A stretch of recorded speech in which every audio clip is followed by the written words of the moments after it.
Bonjour, c'est l'heure du dernier JT de la semaine. Nous sommes le vendredi 24 juin 2016. Voici les titres que nous allons développer aujourd'hui.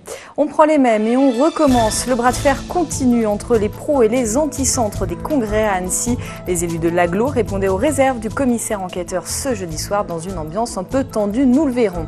Et pendant ce temps-là, la métropole de Chambéry prépare son avenir. Alors qu'Annecy vient d'adopter la fusion de 6 communes de son bassin, la capitale savoyarde cherche son périmètre à horizon 2030. Et puis de nombreuses activités sont proposées aux vacanciers pendant les congés. Les services de l'État sont attentifs à ce qu'elles se déroulent dans des conditions de sécurité optimales. Un contrôle avait lieu cette semaine dans un centre équestre. Nous y étions. Mais avant de développer ces titres, quelques images d'un chantier hors du commun à Annecy, puisqu'il s'agit de celui des vieilles prisons, le bâtiment le plus photographié de la capitale haut-savoyarde. Une vue un peu gâchée, vous le voyez, un échafaudage est en train d'être installé tout autour du monument historique. Comptez tout de même 75 tonnes de matériel. Le palais de Lille va être fermé pour travaux pendant 1 an. La charpente doit être sécurisée. Les façades seront aussi légèrement rénovées. Cette rénovation coûtera au total 1 200 000 € financés par l'agglomération, l'État et le département. L'ouverture est prévue pour mai 2017.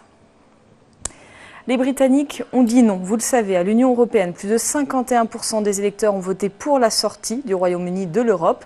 Un véritable bouleversement puisque depuis sa création, aucun pays n'avait quitté la communauté européenne.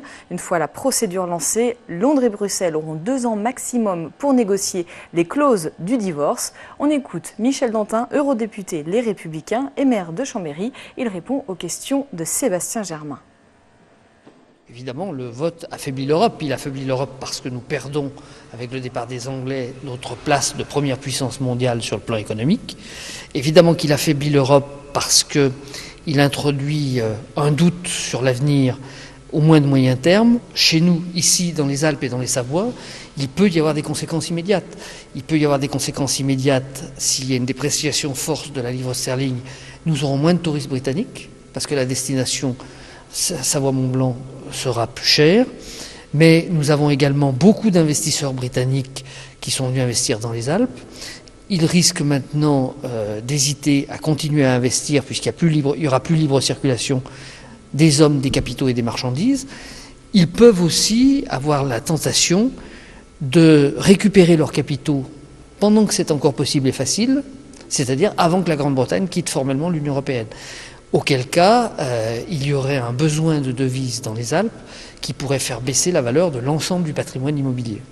On l'a appris ce matin, la mort de Roger Crochet, le fondateur du Macumba. Roger Crochet s'est éteint ce vendredi matin à l'hôpital de Saint-Julien-en-Genevois. À l'âge de 88 ans, l'homme d'affaires avait créé la célèbre boîte de nuit en 1977, un établissement fermé depuis mars 2015 et racheté par le groupe suisse Migros. Toutes nos condoléances vont à la famille et à ses proches.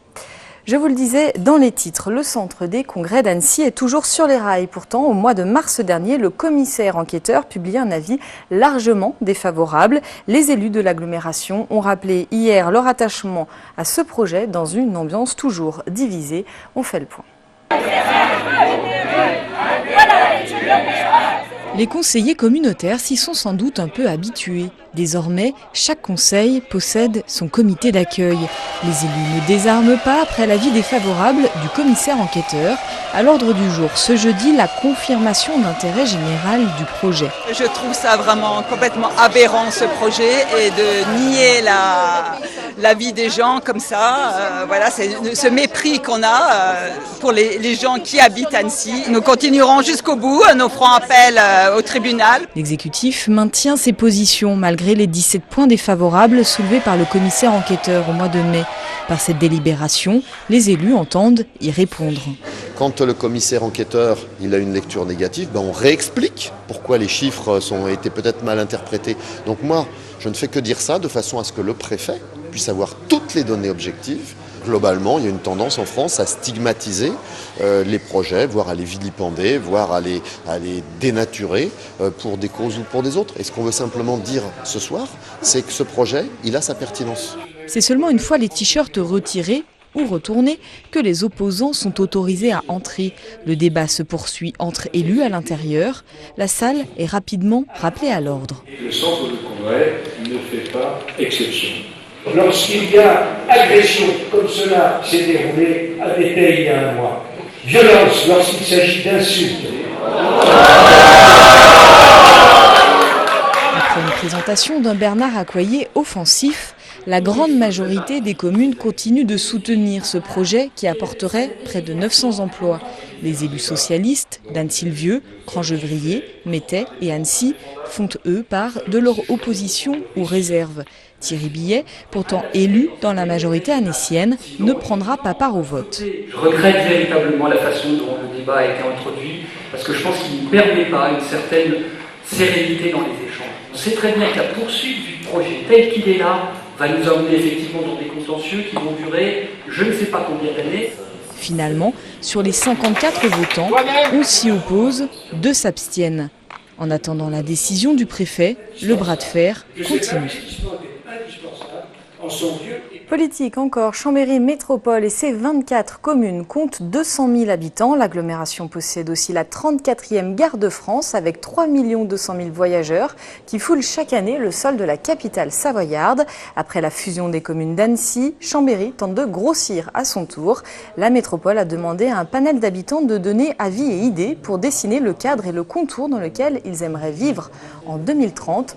On écoute Xavier Dulin, président de Chambéry Métropole, au micro d'Olivia Boisson. Il s'agit de dessiner les contours et le cadre dans lequel les citoyens qui auront part au débat imaginent pouvoir se projeter à horizon 15 ans. Alors dans 15 ans, j'aurai 70 ans, c'est-à-dire que je serai très jeune quand on voit que l'espérance de vie peut effectivement nous porter beaucoup plus loin.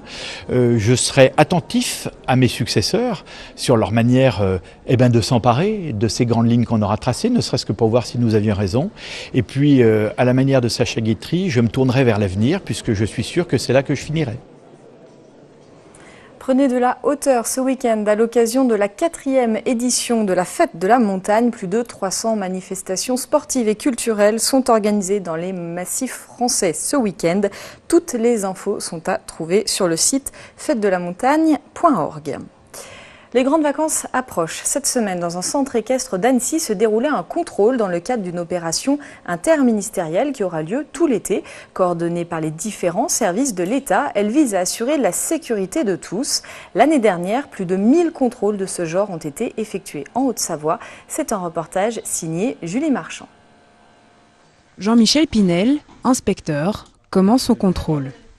Aujourd'hui, il y en a 3 à la cravache. On commence tout de suite par le bien-être et la santé des chevaux.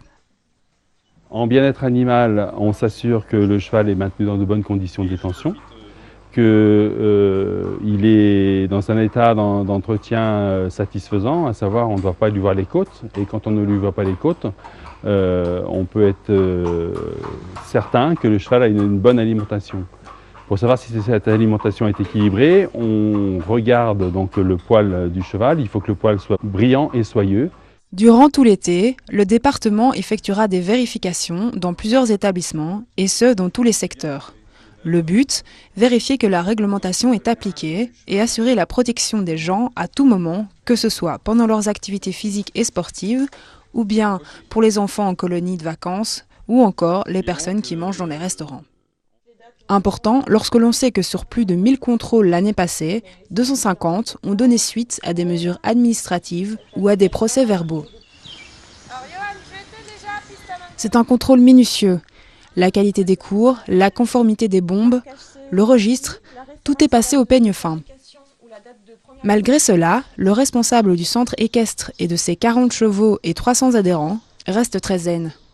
J'ai eu l'impression comme ça que ça s'était bien passé, j'ai suivi ça un peu de loin. Nous sommes très attachés ici à entretenir nos chevaux, à donner de l'enseignement de qualité et à avoir tout ce qu'il faut pour bien accueillir les gens. Nous ne sommes pas très inquiets sur ces contrôles puisque en interne ils sont faits toute l'année. Les chevaux et leurs propriétaires peuvent dorénavant retourner à leurs activités en toute tranquillité. Ici, toutes les règles de sécurité sont bien observées. C'est la fin de cette édition. Merci de votre fidélité à l'information sur 8 Mont Blanc. Merci à toute l'équipe. Tout de suite, c'est le JT Région, l'actualité en Rhône-Alpes. Et juste après, on se retrouve pour une nouvelle émission Médiasphère, la revue de presse de la rédaction. Passez une très bonne soirée et un excellent week-end.